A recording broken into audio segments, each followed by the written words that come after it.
This house is now mine. There's no room for you, Rachel, so get out already. My mother-in-law cheerfully shouted, leaving my husband Bob and I stunned. Returning home to our apartment in the city after successfully giving birth back in my hometown, we found the door unlocked. Fearing that an intruder might have gotten in, we entered cautiously, only to be greeted by my mother-in-law, drinking tea in the living room and making her bold declaration. My name is Rachel. I met Bob at a social gathering and later we got married. From the start, my mother-in-law didn't seem to like the fact that Bob and I had met at such an event. A woman who attends such a scandalous event will never be my daughter-in-law, she muttered from the moment we first met. But I silenced her with a smile, saying, "But Bob also attended that scandalous gathering, you know." Of course, the event Bob and I attended was nothing scandalous. It was hosted by our colleagues from work. My mother-in-law, a single mother, raised Bob with great care. So it seemed that she was truly sad when Bob moved out to get married. That seemed to be the reason she was always picking on me. My strong heart prevented her attacks from working. My mother-in-law frequently invaded our home, deliberately taking the train over without an appointment. As a salaried worker who only goes into the office about once a week and works from home the rest of the time, I couldn't ignore her persistent doorbell ringing and door knocking, especially considering the nuisance for the neighbors. Bob, whose job requires him to go in every day, is not at home during the day. My mother-in-law, calculating the time when her beloved son Bob isn't around, comes to our house and constantly complains to me. She complains about dishes piling up in the sink, about the laundry accumulating. She goes through every room without hesitation. And when she comes over and complains whenever she sees household chores being done, casually. Then, as if it were her catchphrase, she would sigh, "Poor Bob, to have such a wife. I should have raised him to hold such a much higher standard for women." As for Bob, who she pities, he really loves me, which is a disappointment to my mother-in-law. Originally, I preferred older, dapper men, but Bob, who is 3 years younger than me, pursued me fervently, which led us to dating and eventually marrying. So when my mother-in-law picks on me, Bob gets very angry. I always reported to Bob what my mother-in-law said, so each time Bob would call her saying, "Mom, it's a hassle when you come without calling. Rachel isn't just hanging around at home, she's working." Well, even so, my mother-in-law never stopped coming unannounced, and instead, she often snapped at me saying, "Why did you tell Bob?"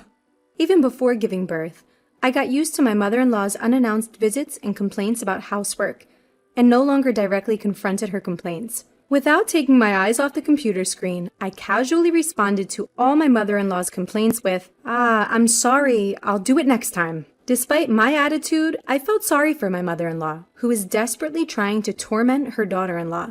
Bob and I shared the housework, and I didn't care about the complaints from my mother-in-law. I didn't think much of it, saying, "She's at it again." But the words she said when I reported my pregnancy were really harsh. "You're pregnant? Whose child is it?"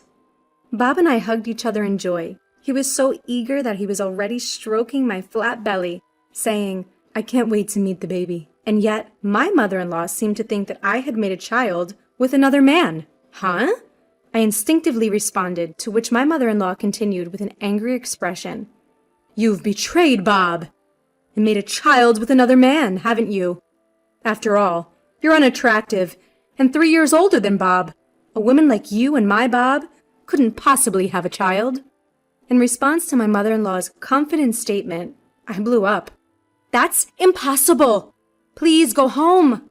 When I said that, my mother-in-law left the house laughing and saying, "See, you're angry because I hit the nail on the head. I'm going to report this to Bob." As she promised, my mother-in-law seems to have told Bob that Rachel is trying to make you raise a child from another man. But Bob cut off her argument with a simple, "That's impossible. Rachel would never hurt me." Bob, who said this with a laugh, was truly kind, and I was sincerely glad to be married to him. Several months had passed since I found out I was pregnant. I had returned to my childhood home to prepare for the birth. My family's home is quite far from Bob's office, so he usually stays behind at our apartment. "I miss you when you're not home, Rachel." Bob would say this, and while I thought it was sweet, I took the opportunity to spend some quality time with my parents at my family home. Then came the day I gave birth. As soon as my mother informed Bob that I was in labor, he immediately took time off work and hurried over. Seeing me in pain, Bob held my hand and, looking like he was about to cry, said, "I wish I could take your place." I think I was delirious from the pain because I yelled back, "Then do it!" "Sorry, Rachel, I can't." Of course he refused, but Bob encouraged me through my labor, and I finally gave birth to our baby. When they handed me our tiny newborn, I felt a warmth well up inside me. Was this what it meant to be a mother? I was so moved. I cried. Bob was also deeply moved and repeatedly thanked me. We named our son Jacob and spent a few peaceful days at my family's home while we settled into our new roles as parents. Having a baby completely changed our daily rhythm, and there were many challenging aspects. But I believed that we could overcome anything as long as we were together. But when we returned to our apartment in the high-rise, we found the door unlocked and my mother-in-law drinking tea in the living room. Even though she always acted as if the apartment was hers, I had no idea why she was in our home. "Bob, did you give your mom a key?" "No, I didn't." When I quietly asked Bob, he vehemently shook his head in denial. Upon seeing this, my mother-in-law snorted and showed us a key she had placed on the table. "I saw the key hanging at the entrance, so I borrowed it to make a copy." Indeed, we had a key hook at our entrance and would leave our key there, but I never thought my mother-in-law would steal it and make a copy. I was taken aback by her audacity. Seeming pleased with herself, my mother-in-law finally noticed Jacob in Bob's arms and stood up.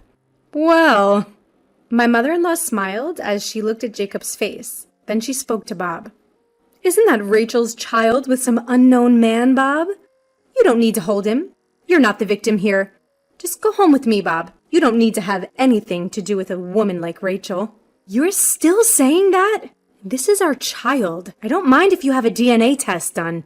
"Why should I have to do that? It's obvious when you look at him. The baby is ugly. Just like Rachel. He looks nothing like my handsome Bob." As she said this, my mother-in-law looked from Jacob to Bob.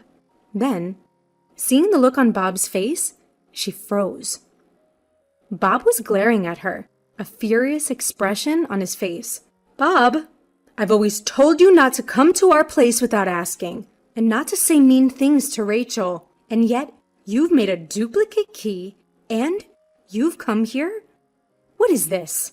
"I was just trying to protect you." "What you're doing is not protecting me. All you've done is cause trouble for me. Rachel and Jacob are not ugly. Rachel is beautiful, and Jacob has a cute face. Don't insult my family." "Your family is supposed to be me, right?" In response to his mother's shaky question, Bob calmly replied, "My family is Rachel and Jacob." While my mother-in-law was frozen in shock, I gathered up our valuables. "Let's go somewhere else, Bob. Your mom seems to think this is her place." "Where are you going?" To my mother-in-law's shrill question, I cheerfully replied, "That's none of your business. You said there's no place for me here, and I have work to do. So, we're moving. Goodbye." And with that, Bob and I left the apartment. As we left, Bob asked, "What should we do? Change the locks?" But considering that we were about to start raising Jacob, I didn't think I could stand living in a place where my mother-in-law could drop in unannounced every day. No, let's move. We'll sell that house for now. We might just rent a weekly apartment. Upon agreeing with my proposal, Bob and I temporarily moved into a weekly apartment. During that time, Bob and I rented an apartment in a new condominium, and so we began moving out of the house my mother-in-law insisted was hers. She truly seemed to believe she could occupy the room in the tower residence where we used to live, and showed a confused expression when I let the movers in, exclaiming, "What's going on?" "This room you might think is yours, mother-in-law, but it's a house that Bob and I bought. The ownership of this house is Bob's, so you don't have any legal ownership, mother-in-law. Bob has decided to sell this house, so it would be better for you to find a new house soon." I said this while holding Jacob, watching Bob give brisk instructions to the movers My mother-in-law turned pale. Because she could just return to her original house, I was wondering why she was so panicked. But my mother-in-law answered my question with her next words. I have nowhere else to live but this house. I have already terminated the contract for my previous house.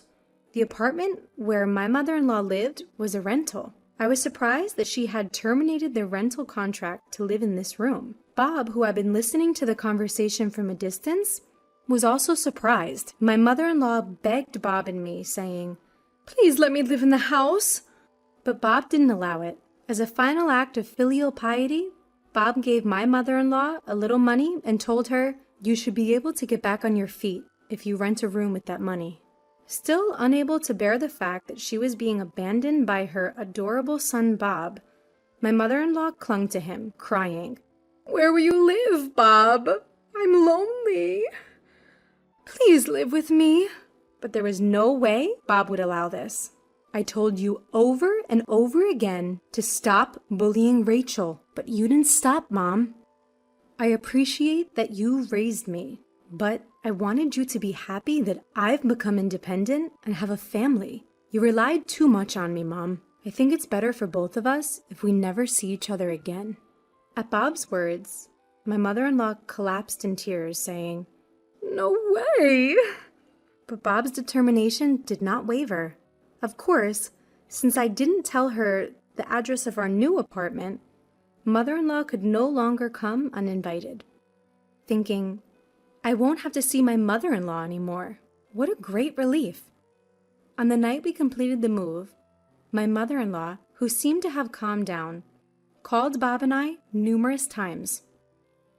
Busy taking care of Jacob, I hadn't paid attention to my smartphone and was startled to see the large number of missed calls late at night, so I set it to reject her calls. As her only son, Bob couldn't completely abandon his mom and took her calls for a while.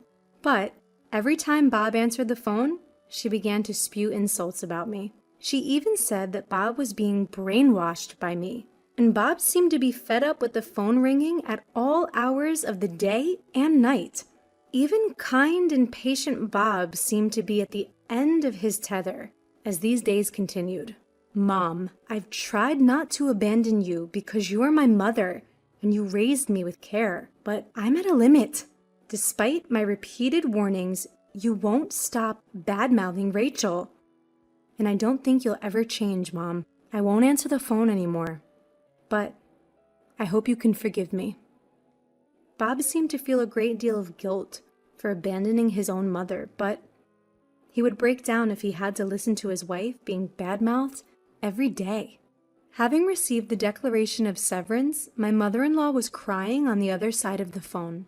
But Bob firmly cut off all ties with her since then. Despite Bob, the landlord, telling her to leave within a week, my mother-in-law refused and continued to live in the empty room. Confused by my mother-in-law's refusal to leave, we consulted a lawyer. When we conveyed through the lawyer that we might end up suing her, it seems my mother-in-law finally left the house. We don't know what kind of life my mother-in-law has been leading since then, but she had been receiving financial support from Bob, so now that that's gone, I think she must be living a financially strained life. On the other hand, Bob, Jacob, and myself are living a peaceful life in our newly purchased home. We were relieved when a new tenant quickly bought the room in the tower residence that we had decided to give up. Bob has taken paternity leave, so I'm not struggling with single-handedly raising our child. I can raise Jacob calmly and peacefully. You're always working so hard, so I'll pick up the slack with the house chores during my paternity leave, Bob said, who has been taking the lead in doing housework. Honestly, Bob is such a wonderful husband that I feel he's too good for me. Even when we had to deal with taking over my mother-in-law's house, I'm truly grateful to Bob who stood with me through that ordeal. Recently, Jacob has learned to crawl and has been exploring the house.